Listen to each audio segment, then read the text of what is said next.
This is Annabelle Gauberti and you are listening to Lawfully Creative, my podcast to talk with professionals in the creative industries, to hear their stories, what inspires their creation, what decisions changed their careers, what relationships influence their work. Today's episode is brought to you by Crefovy, our London and Paris-based law firm focused on advising the creative industries. Subscribe to our podcast Lawfully Creative or catch up with our original shows on iTunes, Spotify, Stitcher, YouTube, Google Podcasts, SoundCloud, Castbox, TuneIn, Breaker, Radio Public, Anchor, Pocket Casts, the ABA Journal, Player FM, iHeartRadio and Overcast. Please do leave a review and rating about our podcast to encourage others to discover our curated content.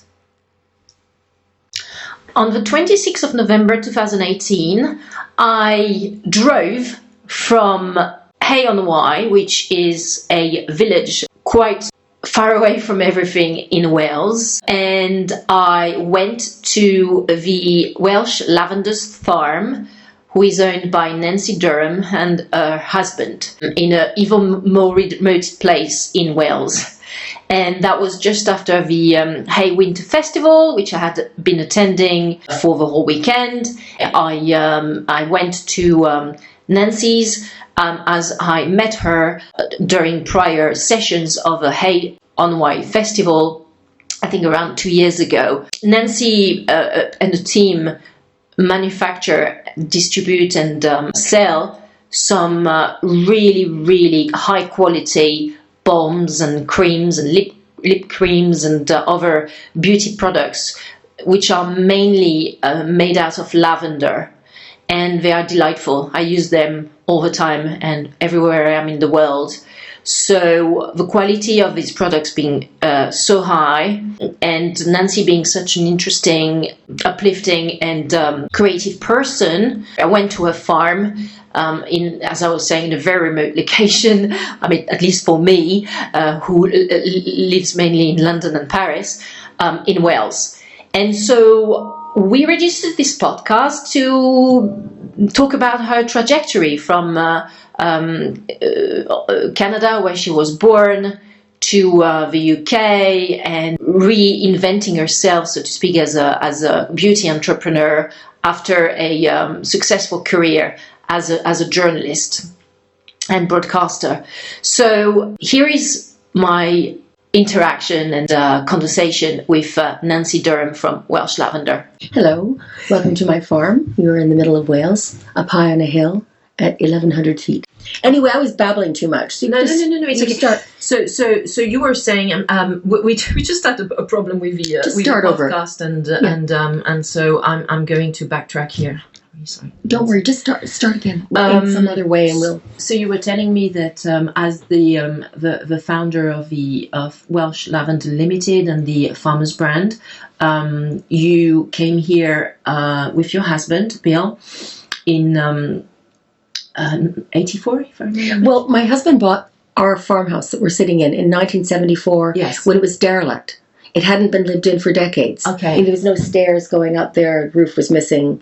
And it was still being used as a place for cows to be born, and sheep were wandering around. So it was completely open, and he started fixing it up in 1974. And lucky for me, I didn't meet him until 1981. So by the time I came to visit, it was quite good. There was running water. You couldn't drink it.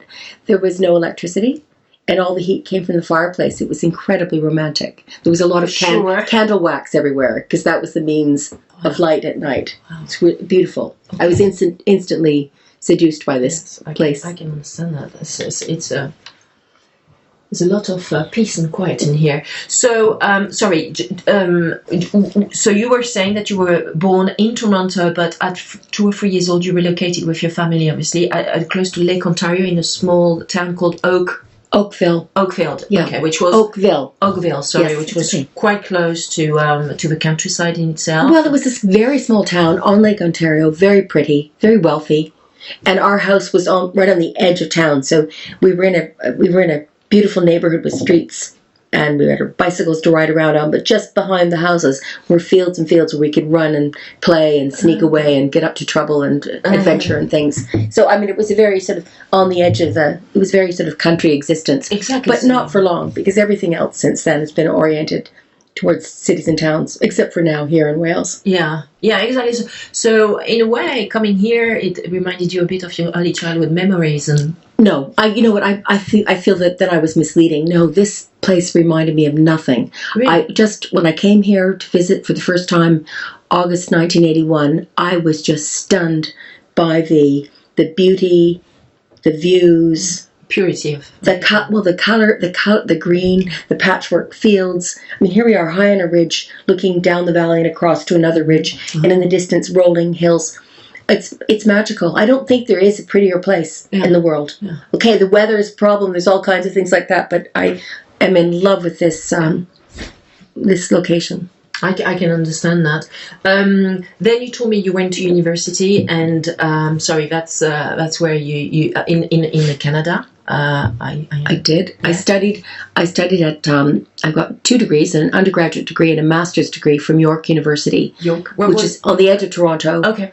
In a very pretty ugly suburban end of the city, but a great university, great big campus, and I had wonderful years there. So, are you familiar with French language or Québécois, or is that not something? Yeah, my parents, to their credit, sent me to French lessons when I was a very little girl, and I learned how to say, comment ça va bien, quel âge avez-vous, quel nom avez-vous, je me lève, je m'assieds. But I didn't learn how to converse about anything, and it was because it was just on its own. It wasn't immersion. So my French is embarrassingly poor. Oh, it was very kind of them. But it was good, and it was great that they did it. But it was before the day that we all learned. If you want to learn a language, be immersed in it. My stepdaughters were immersed in it, and as a result, they would deny it, but they can speak pretty good French. So I don't know. I'm not a linguist, but I am studying Welsh. Oh, you are? I'm working on that. That's a very difficult language. I mean, when you think that police is called ledlo in Welsh, there is absolutely no resemblance. Headley. Okay, sorry. No, it's okay. There is no resemblance. I was seeing this on the Policewoman yesterday when I was at the Hay Festival. There's nothing that can, remind you of vaguely even of the word police in Headley. It's true. It's true. I can tell you, Dwi'n hoffi dysgu siarad Cymraeg, which means I like speaking Welsh. Do you? I do, but it's very difficult. But really the difficulty is the words are so extraordinary. But apart from that, they're all in a row. Dwi'n siopa means I'm shopping. I'm going shopping. Okay. I shop. Okay. There aren't lots of different ways of saying it the way there are in English and French. Okay. So anyway. Yeah, but there's no Latin root at all in there. So I am totally lost in that language. They have pont. Pont is bridge. As in French. P-O-N-T. Right? You say pont. Pont. Do you? Okay. Oh, right, pont. Yeah. Which in Italian would be ponte. Yeah, ponte. So there are some connections, and you see the sign around here, Pont Vine, which is weak bridge. That's good to know. So you mentioned that you moved in the UK to the UK. Sorry, in 1984. That's right. Yes. Was that because your husband had relocated here? Is Canadian as well? Bill is Canadian. I met him in 1981, and we started. I was in Toronto. He was teaching at Oxford. He's a philosopher. Okay. And so Oxford's not portable, but journalism is. Mm-hmm. So we courted back and forth, and finally in 1984, I moved over to be with him and to see if I could make it as a journalist here. So I moved in with him in Oxford, got married a few years later. We're still married, and all these years, decades have gone by. Wow, I don't know how that happened. And the stepdaughters that you mentioned, yes. Was this his? They're his daughters, my stepdaughters now, and so they were raised in Canada by their mother, but we had summer holidays with them and some Christmas holidays with them. Okay. And so they were always like on the scene, coming and going. Okay. And, yeah. I understand. But they were born in Oxford and raised here before they were taken there. So by the Canadian man. Yeah. Okay. So thank you for reminding me that you were a journalist. Actually, this is quite prominent on your Wikipedia profile. Were you into covering some sort of war zones and stuff? I have the impression you were really much on the field. I loved being in the field. First as a radio reporter. Okay. I covered the breakup of the USSR in a way. I was in Czechoslovakia a lot. I was there for the uprising and the fall of the communists. It was the most exciting assignment of a lifetime in 1989 and into 90. Mm-hmm. But I was there for the years before too, coming and going and getting to know that place when it was still quite tightly controlled. And then I covered in radio all around East Germany and Romania and all around Central Europe, a bit of Russia. Yes. Why? Well, I go in another direction. Bill, my husband, the philosopher, he was involved in trying to, got to back up a little bit, the academics in under the communists in Prague, in Czechoslovakia, all across the country, really suffered. A lot of them were thrown out of the universities and they got jobs instead building the new underground or stoking fires in the basements. In China maybe a little parallel. USSR as well. So they were deprived of their academic intellectual life. Terrible. Formally. Yeah. So Bill was one of the first of a group of people from Oxford who went to give lectures unofficially in philosophers' flats. So you'd meet on Saturday night, you'd give your philosophy of science paper or whatever it was, and these dozen people would have the advantage of talking to somebody who wasn't from their city, who was doing maybe a different kind of philosophy, but to have a good, stimulating discussion. That's really dangerous, though. Well, Bill was... the flat where he was giving his lecture was raided, and in 1980 he was tossed out of the country, and so he couldn't get back in again. He was expelled, which was a great thing for the Czechs to do because it shone a light on the problem, and out of that grew a whole underground university. Not just him, but he was one of the key players who made this happen just by accident almost. So Bill had all kinds of fantastic contacts that he couldn't use, so I used them.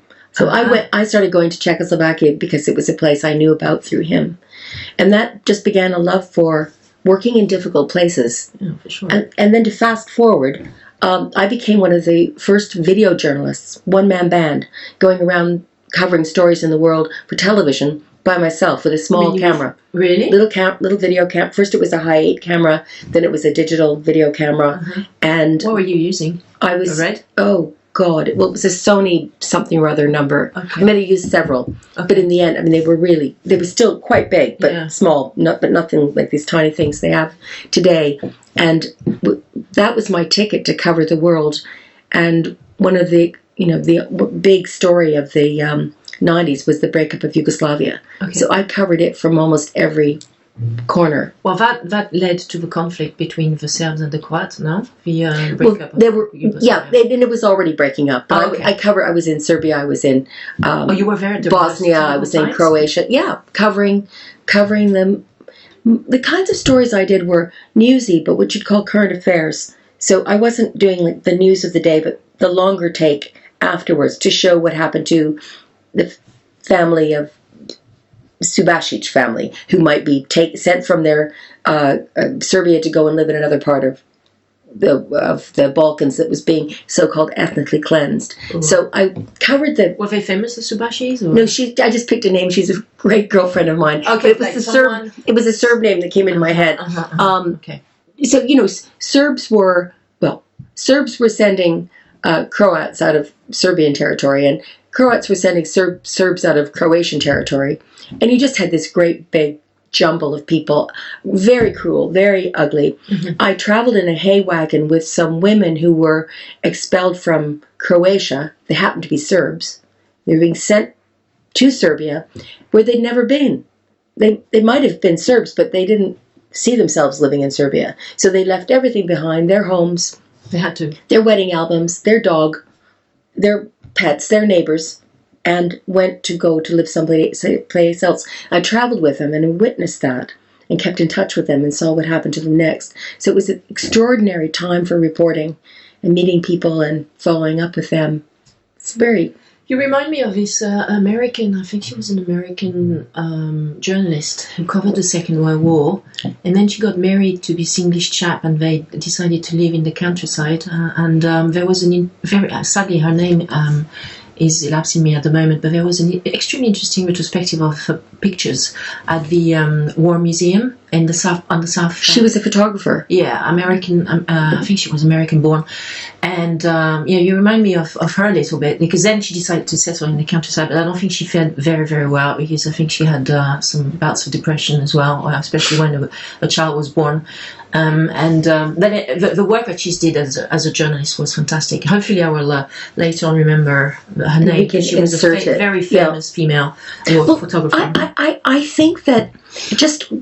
Since you're interested in this, I feel very lucky, because doing the video journalism thing on my own allowed me to report a little bit differently to the television reporter who went out with a crew and did like wonderfully crafted pieces for television. Mine are rather rough at the edges, but I did get that chance to go. We called it under the radar, because I was out there, very inexpensive for the CBC, Canadian Broadcasting Corporation, to send me out there. Editors didn't really worry when was I filing the story. I didn't have to file that day or the next day. So typically I would go out for a week, say, to Kosovo, Albania, gather lots of material and bring it back to London for editing. And so that was a privilege and a luxury, because you could actually meet people and spend time with them. Nice. And not always be just filming, interviewing. Yeah. It was very exciting. So in that sense, I think I got to work like some of those great reporters who went around with their notepad or their camera on their own and got great stories. I'm not comparing myself to them, but it was a very free way of working. Yeah. Was that your main client, CBC, or were you self-employed, or were you? Most of my work was for the CBC, but I also worked for the BBC. I got stories onto Channel 4 News, which was very exciting, wonderful place, people to contribute to. Did you have to change your accent when you were working for the BBC? No, but the BBC, I think it was too bad about my accent, because it was very limiting. I mean, not that it was a problem. No, it was a problem. It was a problem for them. Yeah, it was a problem for them. Was it? Yes, it was. And in fact, the place I could work most easily was Woman's Hour, but usually when I was abroad. They didn't mind having my accent. They preferred it when I was sort of sending them something from Sarajevo. Somehow you're out there in the international world. I think. I mean, eventually I was a real part of their team, and I did get to do some very exciting British stories. I would be asked. But the accent was a problem. I tried to get a job in news when Radio 5 was launched, and I was told, I got to the end, I think I was the last one, on the one that they thought they would have, but they couldn't because of my Canadian accent. Wow. And I also saw that, this is on your Wikipedia profile, so perhaps it's you need to update it or check that, tell us whether it's true, but you also worked for Monocle, Tyler Brulé's brand as well. Tyler launched his 24-hour radio, internet radio station, Monocle 24. And he asked me to help teach his print reporters from the magazine how to do radio. So I did that. Well, like some time ago then? Yeah, when the radio was launched. Was it 8 years ago, 7 years ago, something like that? Such an entrepreneurial kind. So I went in and did that, and I had a ball. And Tyler said, well, why don't you present some programs? So I presented lots of programs fairly regularly. Right. And I haven't the last couple of years. I'm still on the masthead. And I'm very thrilled to be. And I just have to... What does it mean, the masthead? The masthead is that... And you open the magazine, and it tells all about who's in the magazine. No. And then it tells radio Monocle 24 presenters, there's Nancy Durham. It still says that. So I have to go in and earn that and present a program one of these days. Do you have to physically be there in Marylebone High? In the Midori House?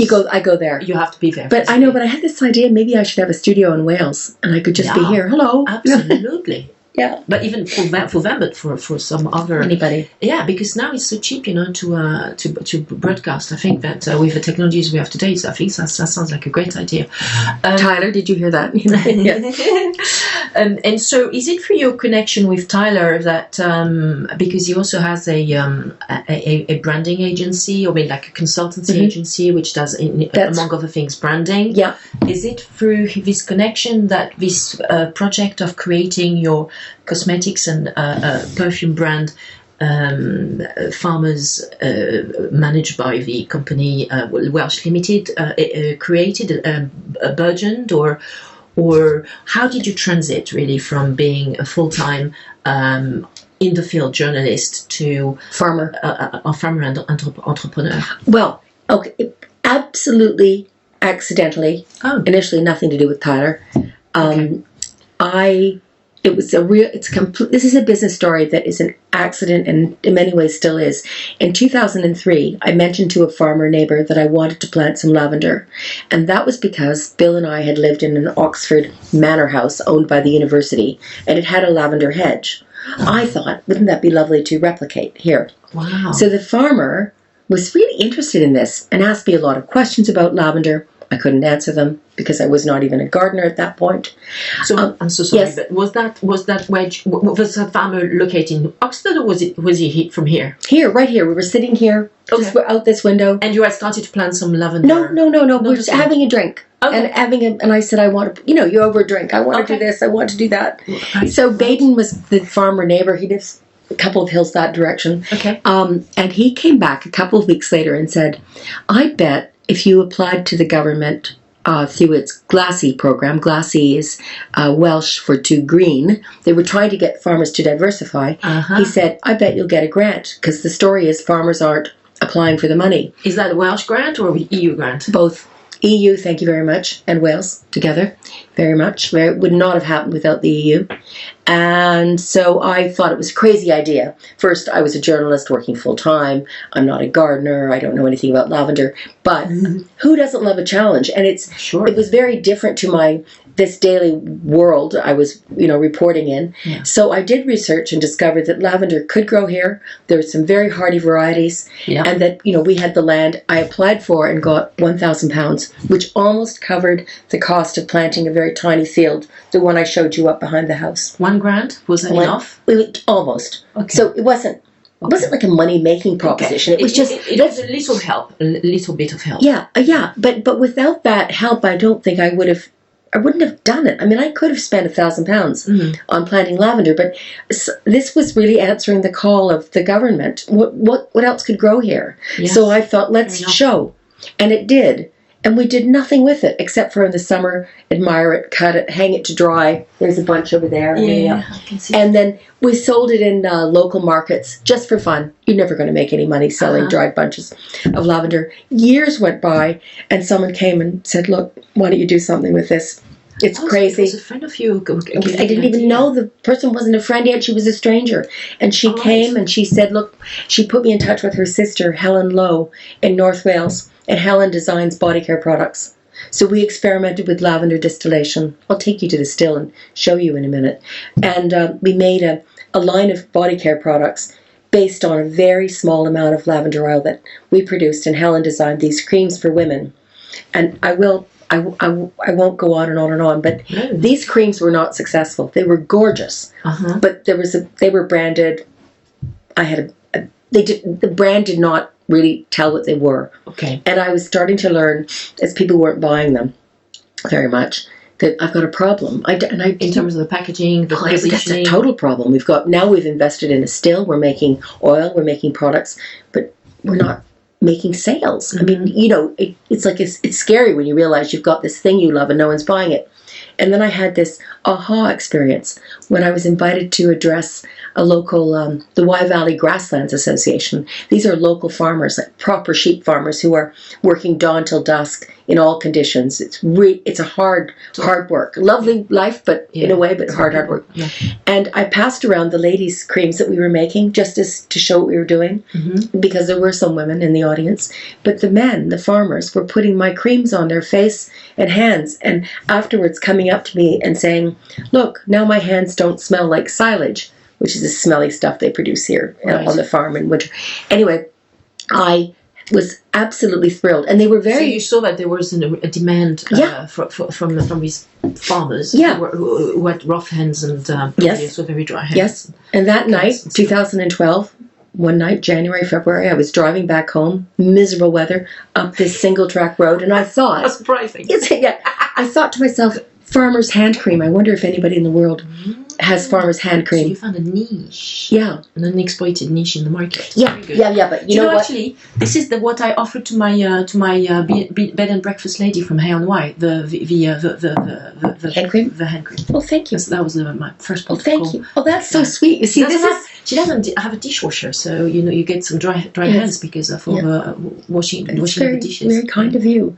I think our brand grows because of people will say, "Here's a pot of this hand cream," and then you hear. But I wanted to tell you, I did not understand the brand. I had the idea. I have the tractor on the top, like a photograph of the tractor on top of a prototype tin. And it was Tyler asking me casually one day, "How's it going?" He had nothing to do with my business at all. I said, "Well, I've got this idea. It's not going very well, but I've got this idea for farmer's hand cream." He loved the story. And he said, "I think this is going to be great. You can put the other brand aside." Maybe Which brand? The one that no one was buying. The one that... And the cosmetic products that you did with your friend, what was her name? Helen. Helen Lowe was still making.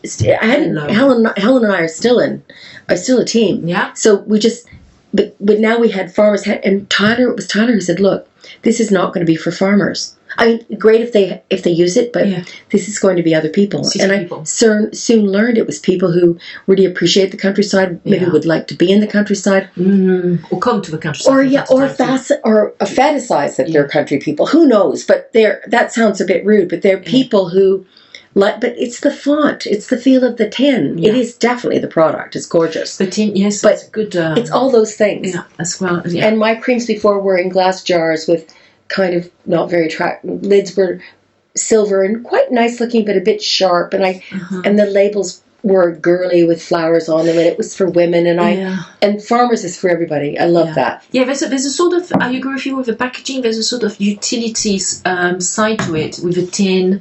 The very minimalistic approach to your design with the logo, which has been streamlined to the basic, which is very clear. The name also farmers. So it's utilitarian and as well as very cute and clear. Exactly, it gives a very clear message. And I agree with you that you're definitely exploiting a brand in the market. A niche in the market, which is this sort of lavender, very rich cream, which is so good for hands. Did you? That's Tyler's agency. Went Creative. Right. Came up with that design, and I mean they knew what to do with my photograph of the tractor to turn it into an illustration. And so they added a lot of value to your business. They did it. Yeah, everything. I just would like to backtrack a second in relation to the lavender fields and the idea, because did you to conceptualize this before you actually launch yourself into planting the fields of lavender? Did you? I did some. I googled some of the biggest, the top lavender fields in Europe, and of course there's Grasse, which is the I think world capital of perfume. Yeah. Where I actually go from time to time to make my own perfumes. I've got one for the south of France, where I've got a flat. One for London, and the next one I will do will be for Paris. So every time I select some ingredients. But having said that, though, because I go to Grasse, and it's also a place in the world where some members of my family go, so I go there quite during the holidays. I saw that there were lots of lavender fields. Did you and your husband went there to have a look? So did you go there to have a look? And later we did. Later we didn't go before. We went later, and we went someplace in Provence, and not really to the heart of it because we stupidly went to the wrong part of France and had to drive too far. But I did go and see what they do, and it was just. I mean, there were farmers with millions of plants, and we have. I don't know. 2.5 acres. Yeah, yes. So it was different. But I saw what they did, and I learned from them, and I was really thrilling. Yeah, and also there is another very top. There's also one of the top lavender fields, which is actually in the UK, and it's in Banstead, not far from London. It's called Mayfield Lavender. The biggest, right? Yeah, in Europe, I think that's right. Yes. Did you go to visit that one? No, but I've met them. I met the owner at a trade show last year, and she was actually interested. So after you did. Oh yeah. But no, yes, but I had a lot of help from people out there when I was doing the research. You can imagine reading, internet, telephone. Sure. And Alistair Christie of Jersey Lavender, he's now sold the business, helped me enormously over the phone and via email. And Bill and I went to visit him on Jersey and to thank him. Because it's a totally different climate. Growing up some lavender fields in Grasse where it's fairly dry. especially say April onwards, and here where it's much more wet and cold. Well, and no one had grown it in Wales. I mean, we were the first. We brought the lavender industry to Wales. We can actually say that we were the first to grow it on a field scale, and as a result of our lobbying, my husband's lobbying, the Welsh government recognizes it as an agricultural crop now, and at first did not. So that's something. Really? That's and several others have planted fields now. There's a field to the north of here, and there's one to the east of here, and a couple of others coming up, I think, in South Wales. And you were saying that because the terrain is steep. It's steep, that's right. So it means that there's natural drainage. Yeah, that helps a lot. Yeah, it doesn't. It is our location's not the right place for this. Really? I know, that's hilarious. Okay. Because we're doing it and we're succeeding, but we have lots of losses some years not too bad. We've had a couple of really bad springs in the last 5 years where we've lost, 1 year maybe 1,000 plants, and so why? Just too wet, even though we do have drainage. Okay. Too soggy. Okay. And what happens is... Because I try to actually grow some lavender in my... like to at least keep them in life. Some lavender plants that I buy in some nurseries on my balcony in London. But I never managed to make them survive, really, although I really tried to look after them. But while the geraniums are totally fine and so sturdy, the lavender I buy, I never managed to look after them properly. Do you know what variety you're buying? You're not buying those things with the fancy little flowers on the sides of the spikes. No, I don't. There's some that kind of look like butterflies. And also I varied just to make sure that I give several attempts. But don't water them. Right, okay. You don't want to water them. Okay. This past summer, the famous drought of 2018, we had 20% more oil per basket than ever before. Wow. Lavender loves a drought. Okay. So we were the only farmers for miles around who were happy about it. Good for you. Yeah, it was exciting just to see the science in action, because I knew or understood from reading that was the case. And at last, we had that. So what does it mean for you? Fantastic. What does it mean for you that it is classified as an agricultural crop in Wales, the lavender? Does it give you some, tax incentives? Do you know, I don't even know the answer to it. I just know that Bill was all puffed up that we've been recognized. Okay. So I don't think we get... I can't imagine we get some sort of money benefit, but maybe you've got some discounts or tax. I could check, but I don't think so. But okay, well that's maybe there's some fantastic achievement though. To I see Caps looking around for me. Do you mind if can we pause? Yeah. Let me just tell him. I thought I could get away with it. No worries. Hey, Caps, were you looking for me? Okay. Okay, great. I'm just doing an interview. Nearly done. I don't know if we're nearly done. No, we are. Question number 10. Sorry. You're lovely to talk with. You're a good listener. Thank you. That's very kind. So thanks. So you were saying that you have this very productive partnership with your friend Helen. Lowe, sorry. How did you convey the news to her that you needed to be more, perhaps more unisex in your approach to the product, and also more sort of utilitarian, even in the use of a product, and get out of the sort of, ladies-focused cosmetic sort of thing? Even actually your eau de cologne, your perfume, even your eau de cologne is unisex, right? Yeah, we never use the word unisex, by the way. But yes, there's nothing wrong with it. It's just just one of those words. No, it's just one of those words. It just, but everybody's people. I mean, I just love that the brand is just sitting there and it's for anyone. Yeah. Very occasionally, I'll have maybe some lady say she doesn't want a tractor on her bathroom shelf with her face cream. Seriously? Well, twice I think in 7 years. So I think we've got an attractive tin jar for most people.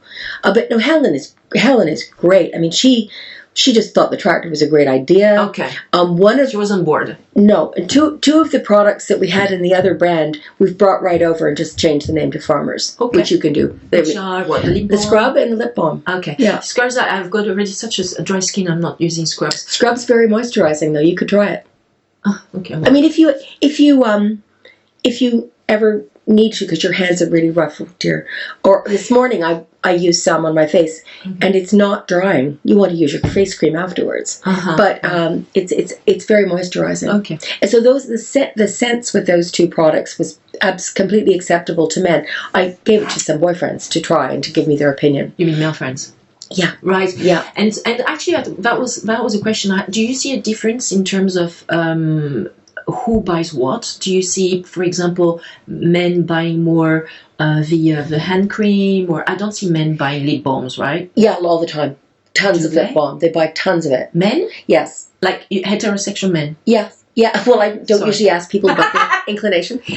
No, they are. We have. We're too. Yeah. Somebody misconceived ideas. We need to do some proper research, because everything I'm telling you is just sort of from my gut and online orders, and there's a lot of guys buy our foot cream. But the lip balm, when I first was showing that to the buyer for Ace Hotel, he loved the jar. He just loved the little jar. And I think it's quite acceptable for men, that little ointment jar. And what do you put in it? Because there seems to be some wax or something. Or lavender, lime, honey from our bees. Honey, yes. And there's beeswax in there. It's the only product that's not vegan.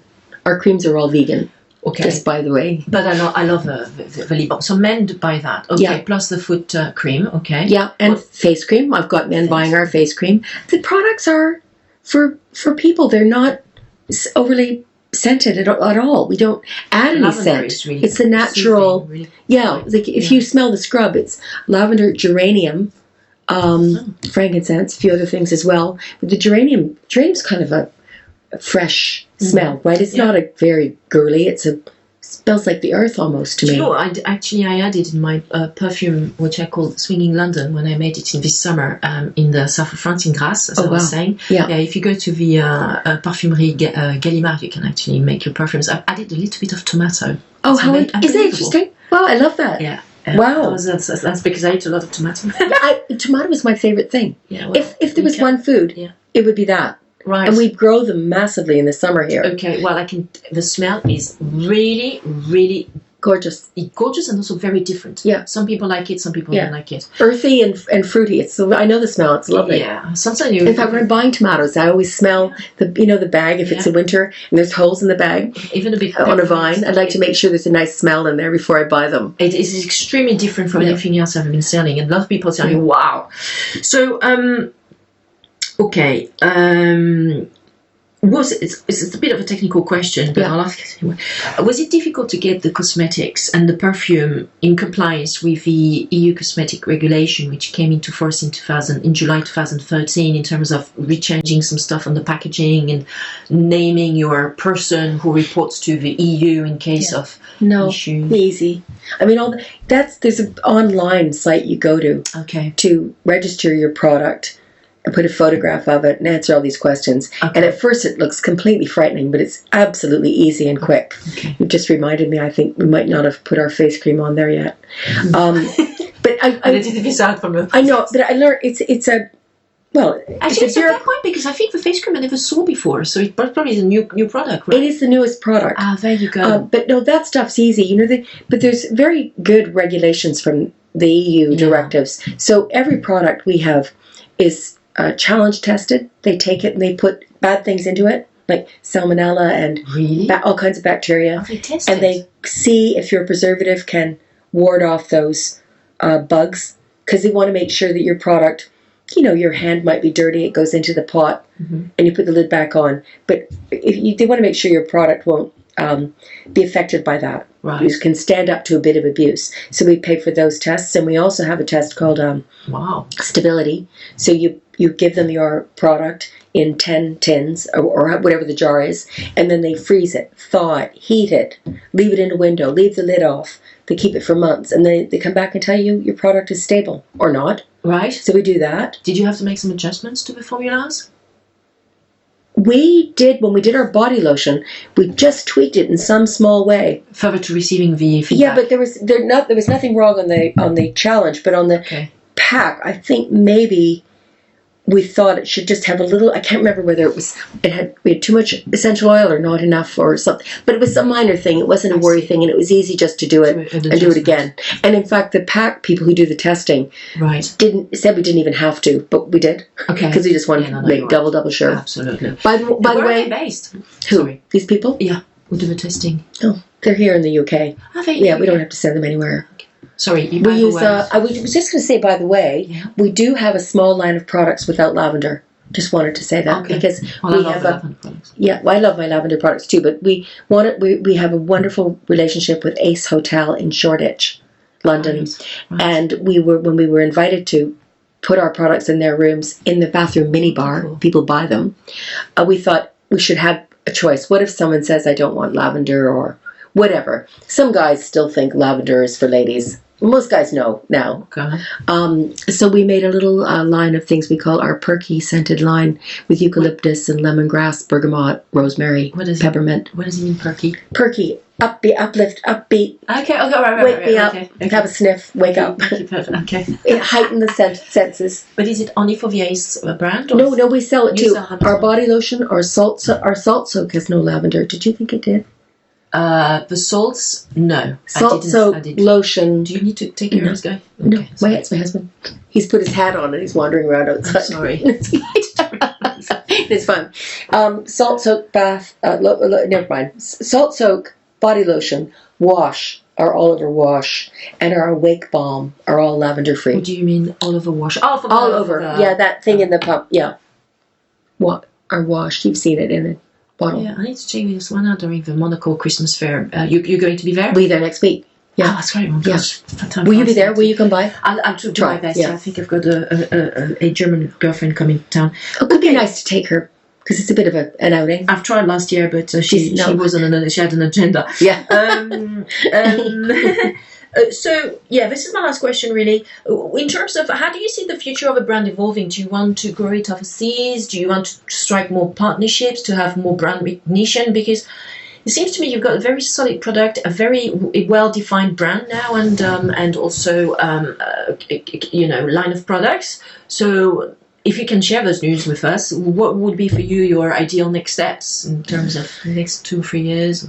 Over the past year, we have begun to try very hard to look at our figures and find out, which we've learned a bit about forecasting and able to look and see, we're better than we thought we were 2 months later in such a, forecasting because you're a lawyer, you know about these sorts of things. So we're trying to be more methodical and to see where our weaknesses are and our strengths are. Wow. And we are trying to do that thing that I think all businesses must be striving to do, which is have more money to always, instead of all the money in and all the money out. Mm-hmm. We spend a fortune to make creams and then we sell them and make a fortune, spend a fortune. So we're looking to increase our profit so that we have more flexibility. I mean, I've showed you we're building that thing out there for people to stay in. We're building 2 visitor toilets as well, washrooms. Okay. Which, people come here, they flock here in the summer, and they're queuing outside my husband's study for the loo. So we need to fix that. So next summer we'll have that. Yeah. We'll have a guest. I'm not sure I would want to share my loos with some strangers, but it's okay. And there's one downstairs that isn't our own private one, so it's okay. But we're but it's just things like I think that's what we're trying to do. And there is another product I want to develop, but we want to watch closely how we're growing, where we're growing.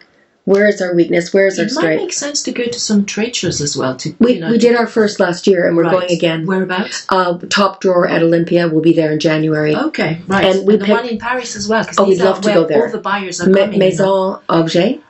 Yes, you've got Maison Objet, but you also have the. In particular, there is a fashion/cosmetic trade show called Tranoï, which is in Paris, where most of the buyers from all over the world come, and usually they don't really do business with French brands. They actually buy from brands which are here and they are from all over the world.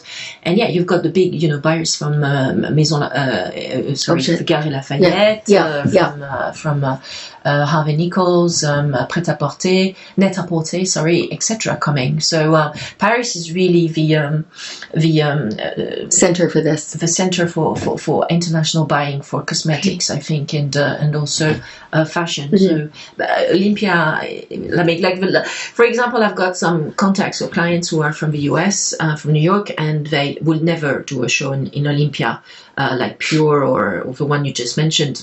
But they will always do every 3-4 months. They will do always the Paris ones. Okay, so I think that you're right. We need to go there. Top Drawer was our first. We spent a fortune to go there, but we got it all back very quickly. Oh, good. In lots of shops. Okay. And Paris is probably 3 or 4 times as expensive. I see. So we just built, I think it's time to really get that on our radar for next year. So you're looking at developing the wholesale aspect of the business. Yeah. I think this is where the money is, to be fairly honest. Yeah. That, and also, as you were saying, partnerships with hotels. And I mean, we love Ace. We love Ace, and we'd like to maybe squeak into another Ace. We'll wait and see. Yeah. We'd like that. Okay, so you've got, because then you would get your retail business, but you get also other, basically, avenues to make money, revenue streams coming from the wholesale, the partnerships with hotels and other brands. That sounds really exciting. Thank you. Good. Okay, well, I won't take more of your time. You're a very busy lady. Thank you so much, Nancy. Thank you. It's my pleasure, Annabelle. Thank you. Thank you for listening to our podcast, Lawfully Creative, produced by Crefovy Studios. Subscribe to our podcast or catch up with our original shows on iTunes, Spotify, Stitcher, YouTube, Google Podcasts, SoundCloud, Castbox, TuneIn, Breaker, Radio Public, Anchor, Pocket Casts, the ABA Journal, Player FM, iHeartRadio and Overcast. Please do leave a 5 stars review and rating about our podcast to encourage others to discover our curated content.